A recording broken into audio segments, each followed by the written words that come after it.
The Brisbane Airport Advisory Forum released its first quarterly progress report on the 19th of January this year, and it recommended an independent specialist advisor be appointed to review and make recommendations on all aspects considered by the Air Services Australia post-implementation review.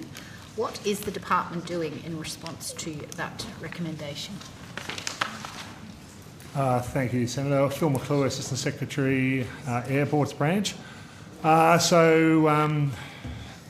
Services have engaged with an overseas firm, Trax, what's their full name?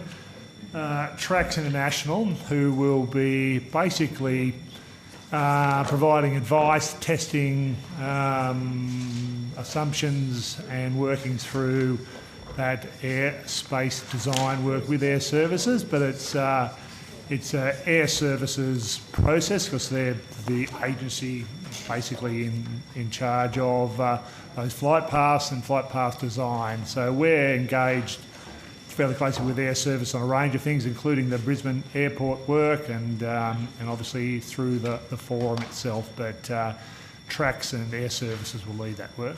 Okay, thank you. Can I just check, I asked about this last year in a Quan and was told that Air Services was engaging an independent specialist advisor on airspace design operations and engagement. Is that the same folk that they've now engaged, the Trax International that you referred to, or is that a separate advisor? Right. They're a British firm that's worked with a number of different governments overseas. They come highly regarded. Air Service obviously made the decision to partner with Trax, but yes, they're providing some independent advice on that airspace design review. Okay.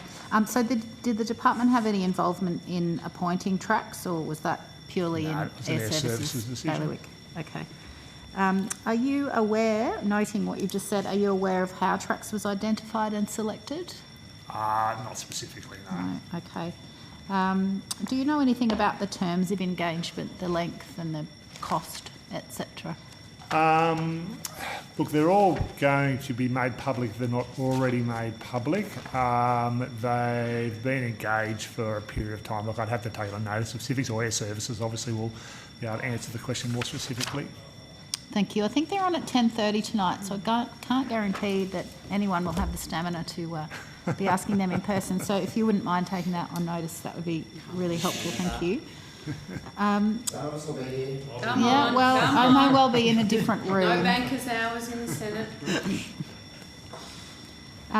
The department has accepted the recommendation of the Brisbane Airport Advisory Forum to implement a 12-month trial of extending sod props, removing intersection departures and requiring jets to remain on departure paths until they reach 10,000 feet.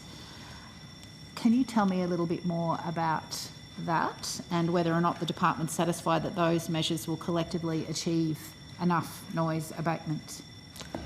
So just take a step back. The forum, the independent forum that the government established to work alongside Air Services, has met with a range of stakeholders, particularly the community groups, to hear their views and worked with Air Services and Brisbane Airport on measures that could potentially be trialled. So as part of their first quarterly report, they had a range of recommendations and the outcomes of those discussions with Air Services and alike, which the government welcomed that report and welcomed Air Services and Brisbane Airport in particular being very engaged. They're trials, so it's hard to say exactly what the outcomes of the trials will be, but anything that can potentially mitigate some of the noise on communities is welcome, and I think the first couple of those trials will kick off at the end of this month, but again, Air Services will be able to tell you a little bit more detail. Okay, so is the department satisfied that those measures will collectively achieve significant noise abatement? Well, they're trials, so it's hard to preempt what the outcomes will be. We're very happy to see the trials put in place and that there's some interim measures being looked at while the longer-term post-implementation review runs its course. Okay. What are some of the options being proposed in that longer-term post-implementation review? Pardon my ignorance. And how do they differ from the ones that are being trialled? So what the main game is really the reviewing of flight paths and the designs and looking at any tweaks or alternatives that can be done to that, and that's the work that Air Services will really be concentrating on over the next few months with tracks. So whilst these measures are good steps and it'd be welcome sort of early measures, it's really those flight path tweaks which will be ultimately potentially have the most impact. Okay. And over what time frame are those flight path potential changes being considered or trialled? So the post-implementation review runs for about 12 months, so that's sort of August-ish this year, August, September this year, that process will run its course. So it's really probably in the second half of this year some information will come out on those. Okay, sorry, I didn't quite follow.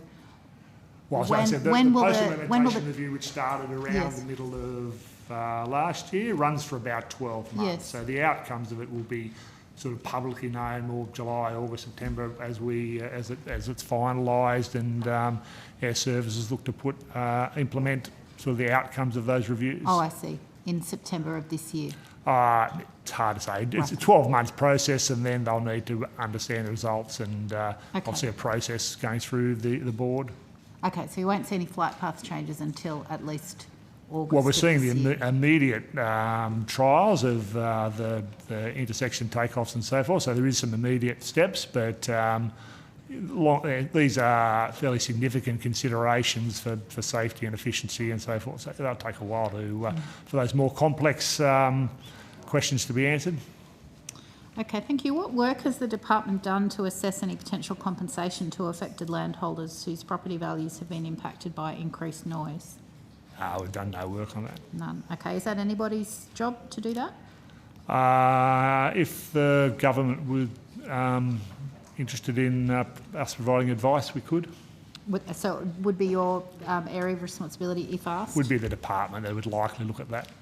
Sorry, could you say that again? I said it would be the department that Yes, would likely okay. look at that, Okay, yes. thank you, but you've not been asked to do any of Not that. currently. Okay. Sorry, Diane Brown, Deputy Secretary, Transport Group. It would be very hard to ascribe certain movements in property value to certain things, particularly in a market where property prices have actually been increasing. Yes, understand, although I'm sure you'd find a way if you were asked. Has the department considered recommending that Brisbane Airport be declared as a leviable airport under the Aircraft Noise Levy Collection Act, which could allow the levy to be used to assist residents to manage noise? Not at this stage. I think it's fair to say that what we're focused on at the moment is letting the post-implementation review run its course and see what improvements to community circumstances can come from that before looking at any further measures. Okay, and how many people has the department dedicated to doing this work, specifically in relation to the Brisbane Airport noise issues? I have a team that looks after Queensland NT airports as a broad, and this is part of their work. We don't have dedicated officers specifically on Brisbane noise, but and we're providing the secretariat to the forum, so there's a lot of work in that space, but not necessarily dedicated only to that role. Okay, how many on that broader team that cover all Queensland and NT airports? There's 6. 6. Okay. And what proportion of the work would you say Brisbane Airport is of that team of 6? In the last quarter of last year, when the forum was very active, meeting with all the constituents, it was probably 60% of their work.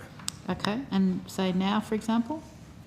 It's probably they've got a significant workload, but it's probably Brisbane Airport's obviously the largest of their airports that they look after and generates the most activity. It's not all around noise. There's major development plans and so forth that we deal with as well, and building.